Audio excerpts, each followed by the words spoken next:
दोस्तों आज के इस वीडियो में हम आपको स्विस बैंकों के मालामाल होने के इतिहास को बताएंगे, जिससे कि आप सभी जानेंगे कि आखिर स्विस बैंक इतना अमीर हुआ कैसे। तो चलिए शुरू करते हैं। दोस्तों सन 1920 तक तो स्विस बैंक के पास कुछ खास पैसे नहीं थे, क्योंकि उनका सारा कारोबार नैतिक और एकदम साफ सुथरे तरीके से चलता था। और इसी कारण खुद स्विट्जरलैंड जैसा देश भी इतना अमीर नहीं था जितना कि वो आज है। लेकिन दोस्तों 20वीं सदी के बाद सब कुछ बदल गया। दोस्तों आप सभी खुद जानते हैं कि पहले वर्ल्ड वॉर में जर्मनी की हार हुई, इसकी इकोनॉमी खत्म हो गई और उसके चलते फॉरेन करेंसी के सामने जर्मन रिकमार्क का मूल्य बहुत ही कम हो गया। दोस्तों उस वक्त जर्मनी में अति धनी और साहूकार कौम रहती थी, जिसे हम यहूदी कहते हैं। ये लोग बिजनेस में नंबर 1 पर थे और ये लोग जर्मनी में ब्याज पर भी पैसे दिया करते थे। क्या आपको पता है कि यूरोप और जर्मनी में यहूदी लोग बहुत ही पैसे वाले हुआ करते थे। अब पैसों से मतलब रखने वाले यहूदी लोग ये नहीं चाहते थे कि जर्मन रिकमार्क के गिर जाने से उनके पैसों का मूल्य भी खत्म हो जाए। इसलिए जर्मनी के यहूदी सरकारों ने अपने पैसे पड़ोसी देश स्विट्जरलैंड में स्विस करेंसी में ट्रांसफर करवा दिए। अब जर्मन रिकमार्क स्विस फ्रांक बन चुके थे, इसलिए उनके पैसों में अब ज्यादा गिरावट होना संभव बना था। सिर्फ इतना ही नहीं, सोना चांदी और हीरे जवाहरात भी स्विस बैंकों में रखवा दिए।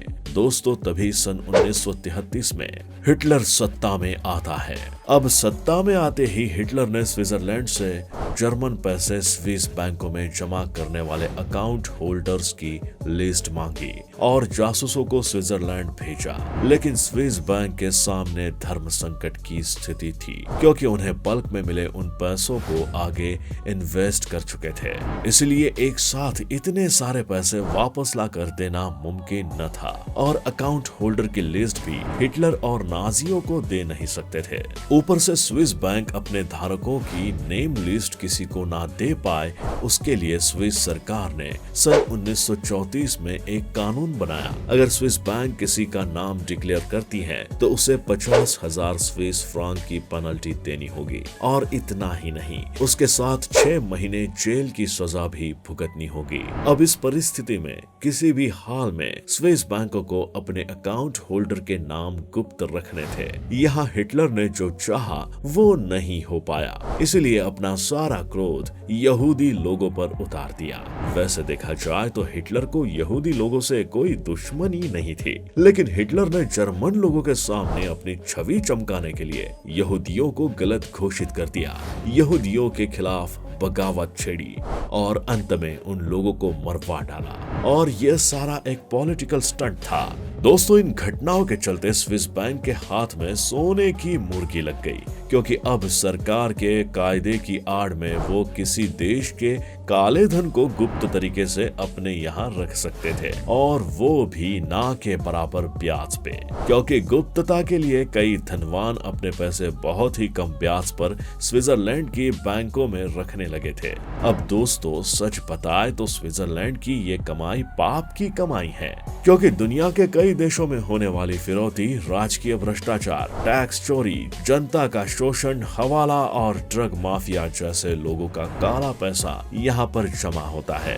उदाहरण ले तो हमारे देश का भी पैसा उस स्विस बैंक में जमा है। और इतना ही नहीं दोस्तों, जितना स्विस बैंक में पैसा जमा है उन सभी का एक लॉक होता है, जो आजकल आतंकवादी भी यूज कर रहे हैं। ऊपर से काफी बार ऐसा हुआ है कि कई ऐसे अकाउंट होल्डर की मौत हो जाने के बाद उनके स्विस अकाउंट की जानकारी किसी को ना होने पर स्विस बैंक ने उसको अपनी जागीर बना लिया। ऐसे ही खरबों डॉलर हजम कर जाने के कारण आज स्विस बैंक दुनिया के सबसे पैसे वाले बैंक में से एक है और स्विट्जरलैंड दुनिया के सबसे समृद्ध देशों में भी नंबर 1 पर है। अब दोस्तों आप लोगों से ये सवाल है कि भारत का काला पैसा स्विस बैंक से वापस आ सकता है या नहीं? अपनी राय कमेंट करके बताएं। दोस्तों भारत का काला पैसा वापस लाना थोड़ा मुश्किल काम है, क्योंकि भारत के कार्यालय के मुताबिक जो यहाँ कसूर होता है वो स्विट्जरलैंड में बेकसूर होता है। हाँ, भारत सरकार चिंदी चोरों के अकाउंट की जानकारी स्विस बैंक से मांग सकती है, लेकिन अकाउंट होल्डर कौन है वो ही अगर स्विस बैंक ना बताए तो कार्यवाही किस पर और कैसे की जाएगी।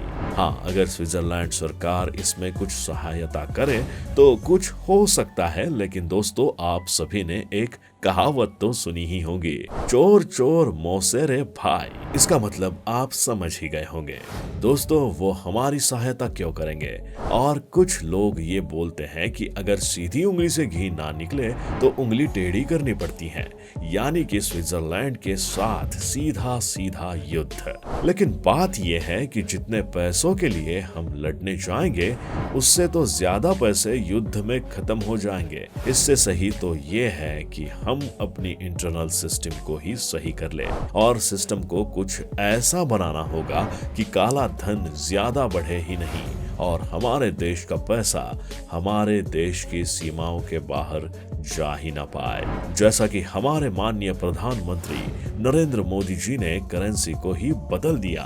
तो दोस्तों आज के लिए सिर्फ इतना ही, और अगर आपको ये वीडियो अच्छी लगी हो तो हमारे इस वीडियो को लाइक, शेयर और हमारे चैनल को सब्सक्राइब करना न भूले।